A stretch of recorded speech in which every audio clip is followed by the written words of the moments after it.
Hello everyone, welcome to civil masters.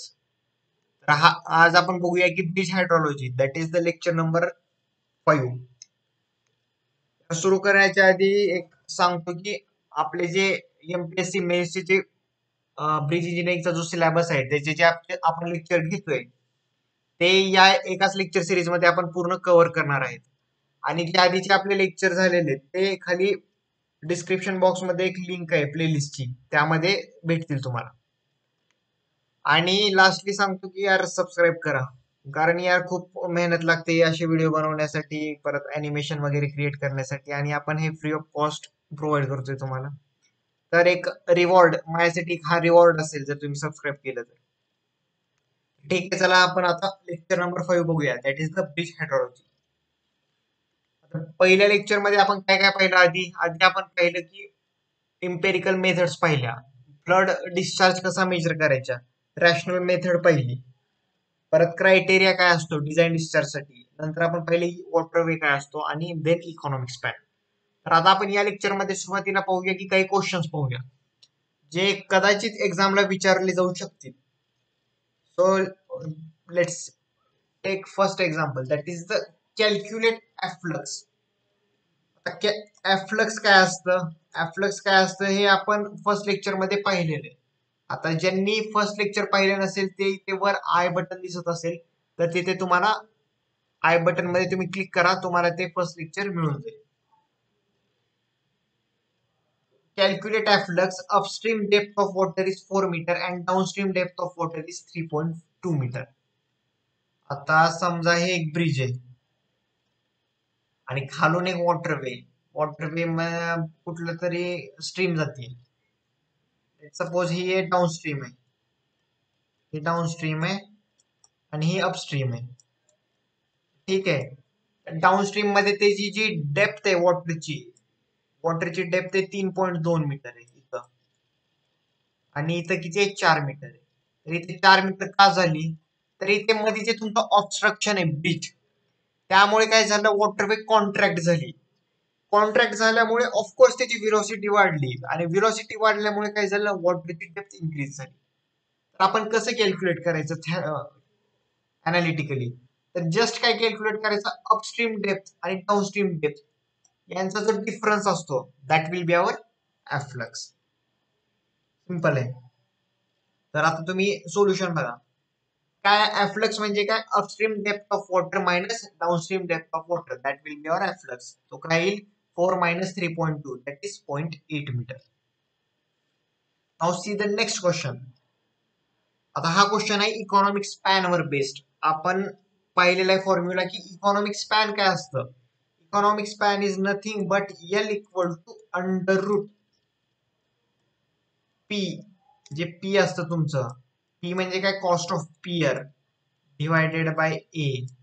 ए म्हणजे असतं cost of, एक कॉन्स्टंट आहे जे which is related to the cost of the supporting स्ट्रक्चरच्या रिलेटेड. तर हा आपला इकॉनॉमिक स्पॅनचा फॉर्म्युला आहे. तर आपल्याला काढायचे. आता बघूया की एक क्वेश्चन काय म्हणतंय.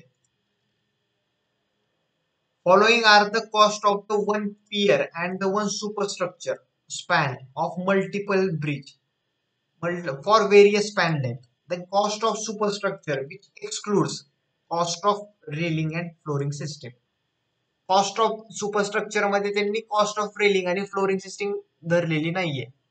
तर तुम्हाला काही एक व्हॅल्यू दिलेल्या आहेत कॉस्ट ऑफ पियर आणि सुपरस्ट्रक्चरच्या, तर त्या कोणकोणत्या व्हॅल्यू आहेत त्या बघूया. तर पर्टिक्युलर स्पॅन साठी त्यांनी तुम्हाला सुपरस्ट्रक्चरची व्हॅल्यू किती आणि सबस्ट्रक्चरची व्हॅल्यू किती ती मेन्शन केलेली आहे. तर आता आपण कसं काढणार की इकॉनॉमिक स्पॅन तर कसं काढणार? आता आपल्याकडे तर एकदम basic formula L equal to under root P divided by काय असतं, under root P divided by A. That will be our basic formula. आता ए कसं कॅल्क्युलेट करणार? आता आपल्याला माहिती आहे की आपण अझम्पशन्स, जेव्हा इकॉनॉमिक स्पॅनचे अझम्पशन्स पाहिले होते लास्ट लेक्चर मध्ये, तर त्या लास्ट लेक्चर मध्ये आपण पाहिलं होतं की cost of supporting structure is directly proportional to the span length square. ठीक आहे.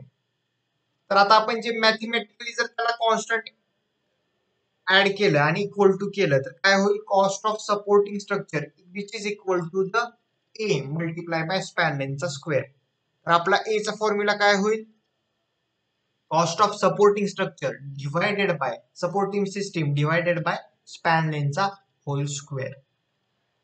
तर तो आपला ए चा फॉर्म्युला झाला.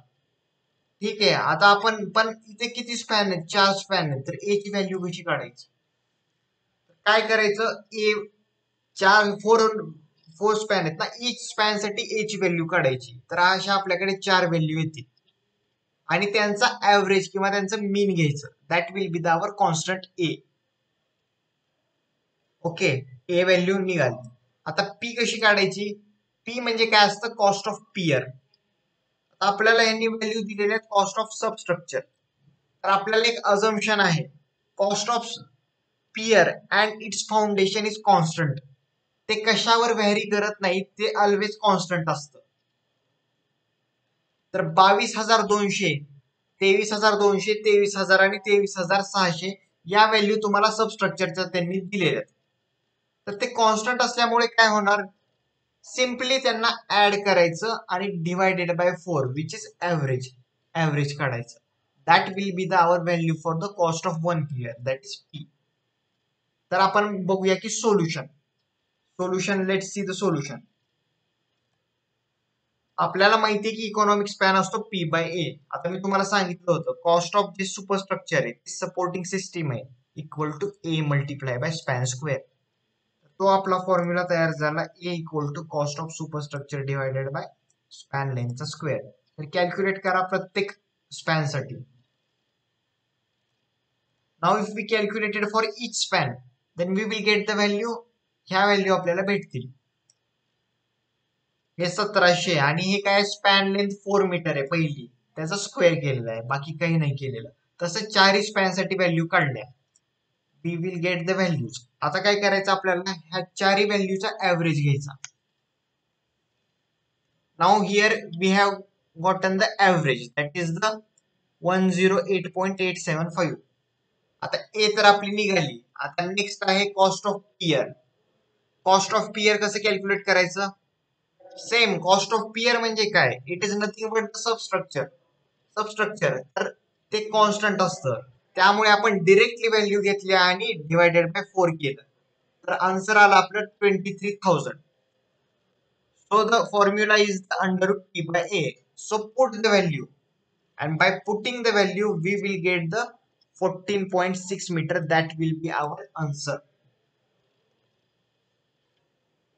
Now next we will see the score depth. आता score depth काय असते, score depth let's suppose एक ब्रिज आहे आणि त्याला परपेंडिक्युलर एक स्ट्रीम आहे.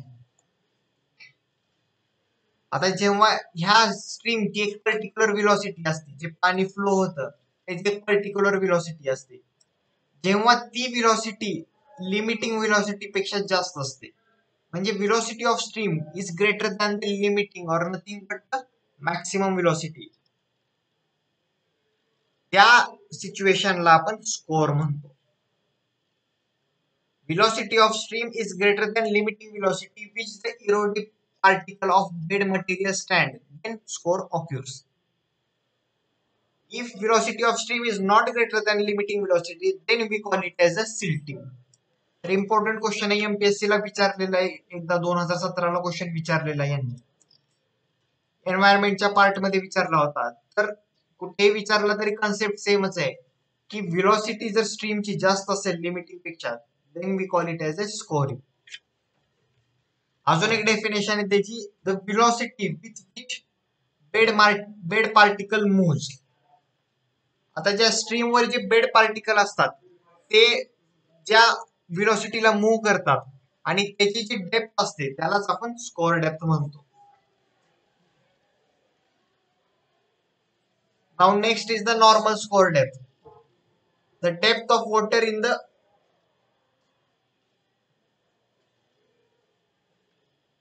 depth of water in the middle of the stream when it is carrying peak flood discharge, that is called as the normal score depth. म्हणजे आता एखाद्या stream मध्ये जेव्हा which carries the maximum discharge. त्याच्या ज्या मिडलला जी आपण depth calculate करतो त्याला आपण नॉर्मल स्कोअर डेप्थ म्हणतो. आता या स्कोअर डेप्थ वेगवेगळ्या स्ट्रीम साठी वेगवेगळे फॉर्म्युले आहेत, तर ते फॉर्म्युले दिलेले आहेत. त्याच्या आधी आपण पाहूया की त्याच्या काही काही प्रॉपर्टीज आहेत. अल्युव्हियल स्ट्रीम साठी तर it should have loose granular material, it should be non-silting and non-scoring, and it should be Regimi channel. म्हणजे ते लूज ग्रॅन्युलर मटेरियल पाहिजे. ग्रॅन्युलर म्हणजे सँड पाहिजे, ग्रॅन्युलर मटेरियल पाहिजे. त्यानंतर it should B non silting and non scoring, म्हणजे जे channel आहे ते सिल्ट पण नाही झालं पाहिजे आणि स्कोर पण नाही झालं पाहिजे, आणि त्यालाच आपण काय म्हणतो, रेजमी चॅनल म्हणतो. तर अशा या रेजमी चॅनलचा जे अल्युव्हियल स्ट्रीम आहे त्यासाठी लेसीने काही डिफरंट फॉर्म्युले दिलेले आहेत. आता हे जे फॉर्म्युले आहेत हे फॉर्म्युले आपण इरिगेशन मध्ये पण पाहणार आहे. आता ज्या लोकांनी इरिगेशन पाहिलं नसेल तर त्यांच्यासाठी हे नवीन असतील, तर त्यांच्यासाठी मी एक्सप्लेन करेन. तर आता पहिला फॉर्म्युला आहे P equal to 4.8 under root Q. P काय, पेरीमीटर. आता याचे जे युनिट्स आहेत ते खूप महत्वाचे आहेत. तर पहिला आहे perimeter which is in metre, आणि डिस्चार्ज जे असते ते मीटर क्यूब पर सेकंद मध्ये असतं. हे युनिट्स लक्षात घ्या. Without units we can't get the exact value, कारण हे इम्पेरिकल फॉर्म्युले आहेत. इम्पेरिकल फॉर्म्युले जे असे फॉर्म्युले असतात की ज्यामध्ये आपल्याला जे दिलेले डेसिग्नेशन आहे किंवा जे युनिट्स आहेत त्यानुसारच व्हॅल्यू पुट कराव्या लागतात. नेक्स्ट फॉर्म्युला आहे D equal to 0.473 Q by F चा पॉवर 1/3. म्हणजे काय, डी म्हणजे काय, scour depth which is in metre. तर D equal to 0.473 Q by F चा power 1/3, that is the scour डेप्थचा फॉर्म्युला. तर हे कशामध्ये, मीटर क्यूब पर सेकंद मध्ये. आणि एफ काय, आता एफ असतं, एफ जे असतं ते एफ आपण सिल्ट फॅक्टर म्हणतो, आणि त्याचा फॉर्म्युला असतो 1.76 under root D which is in M M. जे बेड पार्टिकलची जी साईज दिलेली असते त्यानुसार आपण एफ ची व्हॅल्यू कॅल्क्युलेट करू शकतो. पण जी साईज आहे ती आपल्याला एम एम मध्ये पुट करायची आहे, लक्षात ठेवा. F equal to 1.76 under root D M M. तर हा इम्पॉर्टंट फॉर्म्युला आहे, एमपीएससी 2018 मध्ये विचारलेला आहे फॉर्म्युला, त्यामुळे लक्षात ठेवा, पाठ करा हा formula. Now the next is the for the bed slope, that is yes. तर काय दिलेला आहे तो formula, 0.003 f to the power 5/3 and q to the power 1/6. Same designation, Q metre cube per second मध्ये युनिट आणि F unitless. velocity साठी 0.44 q to the power 1/6 f to the power 1/3, and for the area 2.3 q to the power 5/6 and f to divided by f to the power 1/3. तर असे different फॉर्म्युले आहेत. तर ते फॉर्म्युले त्याने दिलेले आहेत लेसिने, तर ते तुम्हाला लक्षात ठेवायचे आहेत, कारण ते एमपीएससी ला आहे ते डिरेक्टली क्वेश्चन विचारतात, डायरेक्ट फॉर्म्युला विचारतात. That's why we have to remember. आता ठीक आहे, जनरल इक्वेशन लेसीने दिले, तर आपण काही केसेस आहेत, तर त्या केसेस साठी आपण फॉर्म्युले कसे यूज करायचे. आता बघा, पहिली केस आहे जेव्हा लिनियर वॉटरवे रेजमी विड्थ पेक्षा जास्त असते. आता लिनियर वॉटरवे काय ते आपण डिस्कस केलेलं आहे पहिल्या लेक्चर मध्ये. जे लिनियर वॉटरवे आहे ते जर ग्रेटर दॅन असेल तर विड्थ पेक्षा, तर त्यासाठी काय फॉर्म्युला, त्यासाठी जी नॉर्मल स्कोअर डेप्थ असते जी आपण मिडलला कॅल्क्युलेट करतो, it should be equal to the regime depth. तर ओके, तर हे इम्पॉर्टंट आहे, ही गोष्ट लक्षात ठेवा. तर त्याचा फॉर्म्युला आहे 0.473 Q by F to the power 1/3. Unit same, silt factor, normal scour depth metre आणि discharge metre cube per second. ही झाली पहिली केस साठी डी चा फॉर्म्युला. आता इफ सेकंड केस जर लिनियर वॉटरवे लेस दॅन असेल रेजमी विड्थ पेक्षा, तर त्यासाठी काय फॉर्म्युला, D1 इक्वल टू D multiply by W by L चा पॉवर 0.61. म्हणजे काय, D1 म्हणजे काय? आता आपण जेव्हा लिनियर वॉटरवे ही रेजवे विड्थ पेक्षा कमी असते, तर का कमी होते? कॉन्ट्रॅक्टेड वॉटरवे मुळे. जेव्हा कॉन्ट्रॅक्शन होतं किंवा ऑब्स्ट्रक्शन जे ब्रिज आहे त्याच्यामुळे वॉटरवे कॉन्ट्रॅक्ट होते. त्या कॉन्ट्रॅक्टेड वेचा जो नॉर्मल स्कोर डेप्थ आहे तो आपण या केसमध्ये कॅल्क्युलेट करतो. तर फॉर्म्युला आहे D1 equal to D multiply by W by L to the power 0.61. हे काय आहे? Regime width. L काय? वॉटरवे. डी काय आहे? डी आहे normal scour depth when L equal to W. L equal to W हे कधी होतं? इथे होतं. तर त्याचा फॉर्म्युला आहे हा. म्हणजे तिथे जे दिलेलं आहे D which is nothing but 0.473 Q divided by F to the power 1/3. That's how we will calculate the D1, which is the normal score depth in case of the contracted waterway, which is used in the case 2. आता काही condition साठी score डेप्थच्या value आहेत त्या आपल्याला दिलेल्या आहेत, तर त्या व्हॅल्यू कोणकोणत्या लक्षात घ्या. तर scour depth is not uniform even in straight reaches. जे स्ट्रेट आपली रिच असते किंवा स्ट्रीम असते त्यामध्ये सुद्धा स्कोर डेप्थ युनिफॉर्म व्हॅल्यू नसते आणि निश्चितच व्हॅल्यू निश्चित नसणार आहे, कारण डेप्थची व्हॅल्यू आहे ती प्रत्येक सर्टन इंटरव्हलला डिफरंट असणार आहे. कारण आता जे रिच असते किंवा स्ट्रीम असते त्यामध्ये सर्टन ऑब्स्ट्रक्शन असतात, त्यामुळे ते कुठेही युनिफॉर्म नसणार आहे. तर त्यासाठी एक प्रोव्हिजन दिलेलं आहे, तर ते बघूया की डिफरंट डिफरंट कंडिशन साठी कोणकोणत्या व्हॅल्यू असतात. तर पहिली आहे in straight reach. If it is in straight reach then value would be 1.27 D.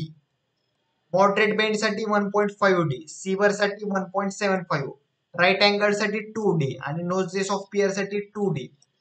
Upstream noses of guide bank साठी 2.75 D. तर हे क्वेश्चन एक्झामला विचारलेले आहेत. एकदम मॉडरेट बेंड वर आलेला क्वेश्चन, सीवर बेंड वर पण आलेला क्वेश्चन आहे. तर इम्पॉर्टंट व्हॅल्यूज आहेत, लक्षात ठेवा. हा टेबल खूप इम्पॉर्टंट आहे एमपीएससीच्या दृष्टिकोनातून. सो लक्षात ठेवा की डिफरंट डिफरंट कंडिशन साठी काय काय व्हॅल्यू आहेत मॅक्झिमम स्कोर डेप्थच्या. आता मॅक्झिमम स्कोर कुठे कुठे ऑक्युर होतं? लेट्स अबटमेंट जर असेल तर अबटमेंटला हे अपस्ट्रीम कॉर्नरला ऑक्युर होतं आणि पियरला डाऊनस्ट्रीम कॉर्नर. तर अबटमेंट साठी अपस्ट्रीम आणि पियर साठी डाऊनस्ट्रीम, हे लक्षात ठेवा, इम्पॉर्टंट आहे. Now the next is the depth of foundation. आता ठीक आहे, स्कोर डेप्थ पहिली. आता आपण फाउंडेशनची डेप्थ जी ब्रिज साठी लागणार आहे ती कशी कॅल्क्युलेट करणार? रँकिनने एक स्टेटमेंट दिले, एक इक्वेशन दिले. तर आता आपण सॉइल मध्ये पाहिले नसेल, तर ज्यांनी पाहिले नसेल त्यांनी याचे युनिट्स जे आहेत ते व्यवस्थित लक्षात घ्या. काय? H equal to depth equal to Q divided by gamma 1 minus sine phi divided by 1 plus sine फायचा होल स्क्वेअर. क्यू काय असतं? क्यू असतं bearing capacity which is in the kilo newton per metre square मध्ये, आणि हे असतं kilo newton per metre cube मध्ये. That is the unit weight of soil जे असेल ती, किंवा जर वॉटर मध्ये वॉटरची, तर आपल्याला एच मिळेल. एच काय? मीटर मध्ये. आणि फाय काय असतं? मेन फाय हे असतं जे अँगल ऑफ फ्रिक्शन असतं, इंटरनल फ्रिक्शनची जी व्हॅल्यू आहे ती फाय असते. तर या तीनही व्हॅल्यू आपल्याला दिल्या असतील तर आपण निश्चितच minimum depth of foundation calculate करू शकतो. आयएस कोडने काही प्रोव्हिजन दिलेले, त्यामध्ये डीप फाउंडेशन साठी त्यांनी वेगवेगळे प्रोव्हिजन दिले. तर त्यामध्ये दिलेले की जर डेप्थ बिलो स्कोर लाईनच्या बिलोची जी डेप्थ असते ती it should be greater than 2 for the pier and abutment of arch bridges. ही व्हॅल्यू महत्वाची आहे आणि ती कशासाठी ते पण महत्वाचं आहे. And it should be greater than 1.3 metre for other bridges. म्हणजे जे आर्च्ड ब्रिजेस असतात त्यासाठी 2 मीटर पेक्षा जास्त पाहिजे आणि अदर ब्रिजेस साठी 1.3 मीटर पेक्षा जास्त पाहिजे in case of deep foundation. That is more important. Now the next point that is afflux. आता ऍफ्लक्स काय हे आपण फर्स्ट लेक्चर मध्ये पाहिलेले, तरीही मी ज्यांनी लेक्चर पाहिलं नसेल फर्स्ट त्यांच्यासाठी मी इथे एक्सप्लेन करतो की ऍफ्लक्स काय. लेट सपोज ही ब्रिज आहे आणि ही तुमची स्ट्रीम आहे, ठीक आहे. तर आता ह्या ब्रिज मुळे काय झालंय, ह्या स्ट्रीम मध्ये कॉन्ट्रॅक्शन झालं किंवा एक ऑब्स्ट्रक्शन तयार झालं. त्या ऑब्स्ट्रक्शन मुळे काय झालं, ती तुमची वॉटरवे जी आहे ती कॉन्ट्रॅक्ट झाली आणि ती कॉन्ट्रॅक्ट झाल्यामुळे व्हेलॉसिटी इन्क्रीज होईल. व्हेलॉसिटी इन्क्रीज झाल्यामुळे पाणी हे जास्त वेगाने येईल. जास्त वेगाने आल्यामुळे काय होईल, वॉटरची रायझिंग होईल, राईज ऑफ वॉटर. आणि जे राईज झाले वॉटरचं अपस्ट्रीम साईडला, that is called as the afflux. हे बघा, हे डाऊनस्ट्रीम साईड आहे, हे अपस्ट्रीम साईड आहे. आता इथे नॉर्मल वॉटर वाहत होतं, पण ह्याच्यामुळे काय झालं, कॉन्ट्रॅक्शन क्रिएट झालं आणि त्यामुळे व्हेलॉसिटी वाढली. त्यामुळे इकडे जास्त वेगाने येईल, त्यामुळे वॉटरचं राईज होईल, that is called as the afflux. Simple definition आहे, जास्त काही हार्ड नाहीये. आता एफ्लक्स जास्त कशामुळे असतं, व्हेलॉसिटी जर जास्त असेल, greater the efflux greater will be the velocity. आणि जर व्हेलॉसिटी जर जास्त असेल तर निश्चितच जी आपली राईज इन वॉटर आहे ती जास्तच असेल आणि त्यामुळे जी डेप्थ ऑफ स्कोअर आहे, जे आपण मिडल ऑफ स्ट्रीमला कॅल्क्युलेट करतो, इट विल बी हायएस्ट. आणि ते जास्त असल्यामुळे काय होईल, निश्चितच जी डेप्थ ऑफ फाउंडेशन जी आपल्याला रिक्वायर्ड आहे ती निश्चितच जास्त असेल. So greater will be the afflux, then greater will be velocity. त्यामुळे greater will be the depth of score.